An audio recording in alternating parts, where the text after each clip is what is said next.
Halo teman-teman, balik lagi di channel Bisikan Misteri Official. Gimana kabarnya?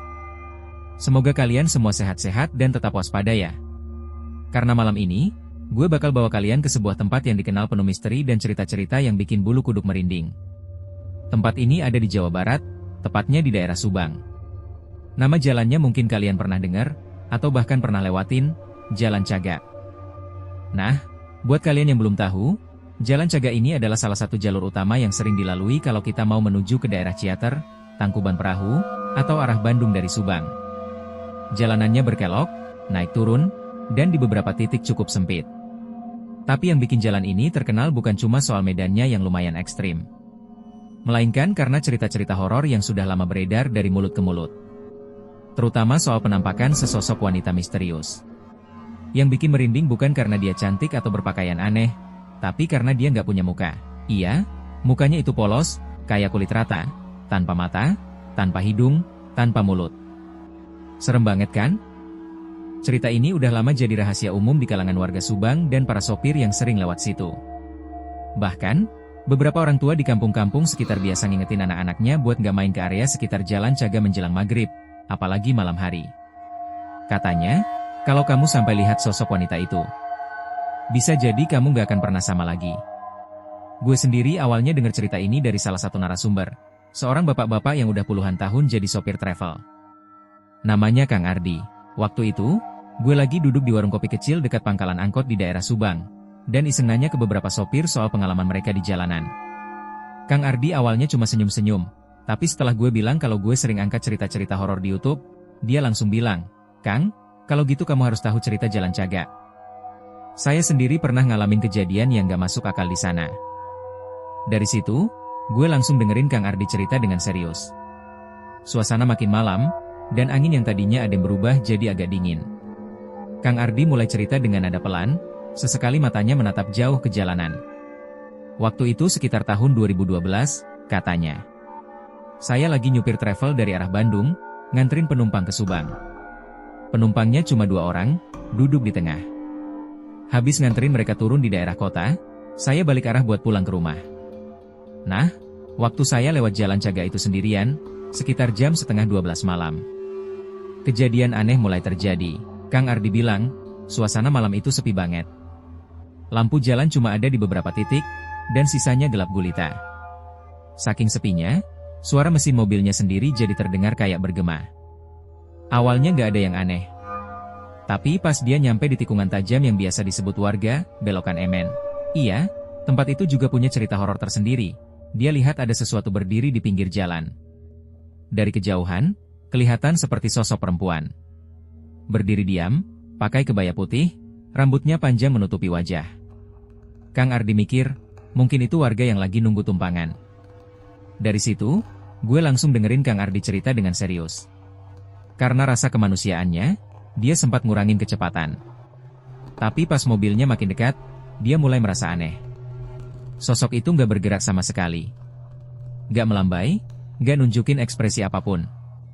Malah makin lama, sosok itu kayak makin jelas, tapi tetap nggak kelihatan wajahnya. Rambutnya kayak nempel banget di muka. Kang Ardi masih penasaran, dan akhirnya dia pelan-pelan rem mobilnya. Tapi tepat pas dia ngelirik dari jendela kanan, jantungnya langsung berdebar kencang. Wanita itu berdiri hanya sekitar 2 meter dari mobil. Tapi yang bikin Kang Ardi hampir lepas kendali adalah wajah wanita itu polos. Benar-benar polos. Kulit putih pucat yang nutupin seluruh bagian wajah tanpa celah sedikit pun. Gak ada mata, gak ada hidung, gak ada mulut. Cuma datar. Kosong. Seolah-olah Tuhan lupa ngasih identitas ke wajahnya. Kang Ardi spontan nginjek gas dalam-dalam. Mobilnya sempat oleng karena dia panik, tapi untungnya masih bisa dikendalikan. Tapi masalahnya nggak berhenti di situ. Ketika dia lihat lewat kaca spion tengah, sosok itu tiba-tiba muncul di bangku belakang. Duduk diam, menghadap ke depan. Nggak bergerak. Bayangannya jelas banget. Rambut panjangnya menjuntai sampai ke bawah kursi. Bajunya masih sama, dan wajahnya masih rata. Kayak lilin yang belum dibentuk. Kang Ardi cerita, selama beberapa menit dia cuma bisa baca-bacain ayat yang dia hafal sambil terus nyetir ngebut. Tapi semakin dia baca doa, semakin berat setir mobilnya. Seolah-olah ada yang nahan dari arah belakang. Dan di kaca depan, dia mulai lihat bayangan wajah tanpa bentuk itu, pelan-pelan muncul di pantulan kaca. Seakan dia duduk di mana-mana. Di belakang, di depan, di dalam pikirannya. Akhirnya dia nekat berhenti di pos ronda kecil dekat rumah warga. Saat mobil berhenti mendadak, dia langsung turun tanpa mikir panjang. Dan anehnya, begitu dia keluar dari mobil, semua kembali normal. Kursi belakang kosong, kaca depan bening, dan hawa di sekitarnya langsung berubah jadi tenang. Tapi tubuh Kang Ardi udah gemetar, keringat dingin mengalir dari pelipis. Dia duduk di pinggir jalan, ngos-ngosan, dan gak tahu harus bilang apa. Beberapa warga yang jaga malam bantuin dia, dan setelah dia cerita sedikit, mereka semua saling pandang dan cuma mengangguk pelan. Ternyata, Kang Ardi bukan orang pertama yang ngalamin kejadian itu. Udah banyak sopir yang bilang melihat wanita tanpa wajah di jalan Cagak. Bahkan ada yang bilang, kalau kamu ngelihat dia sampai lebih dari sekali, berarti kamu udah diikutin. Keesokan harinya, Kang Ardi sakit.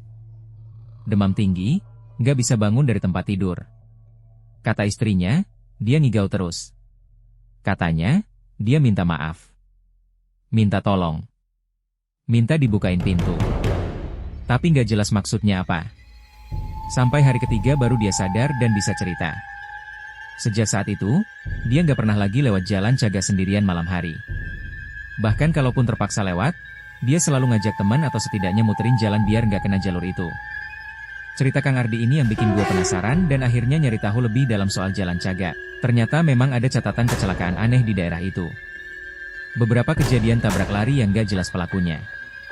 Bahkan ada satu cerita tragis soal seorang wanita muda yang meninggal di situ, tapi jasadnya nggak pernah ditemukan secara utuh. Ada yang bilang, wajahnya hancur karena kecelakaan, dan arwahnya masih gentayangan, mencari siapapun yang bisa menggantikan wajahnya yang hilang. Cerita ini jadi awal dari petualangan gue nyelami misteri-misteri dari daerah Jawa Barat yang belum banyak orang tahu. Dan yang bikin merinding, ternyata tempat-tempat kayak gini bukan cuma legenda, tapi nyata, dan bisa kejadian sama siapa aja. Termasuk kita. Sampai sekarang, Jalan Cagak masih jadi salah satu jalan paling angker di Jawa Barat. Banyak orang yang ngalamin kejadian mistis di sana.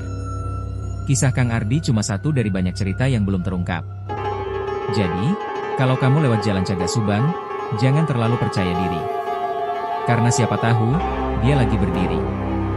Nunggu kamu. Kalau kalian suka cerita horor seperti ini, jangan lupa like, komen, dan subscribe ya. Dan kalau kalian punya cerita seram dari daerah kalian, tulis di kolom komentar. Bisa jadi kisah kalian yang gue angkat di episode selanjutnya. Terima kasih udah nonton, hati-hati pulangnya, siapa tahu ada yang ikut.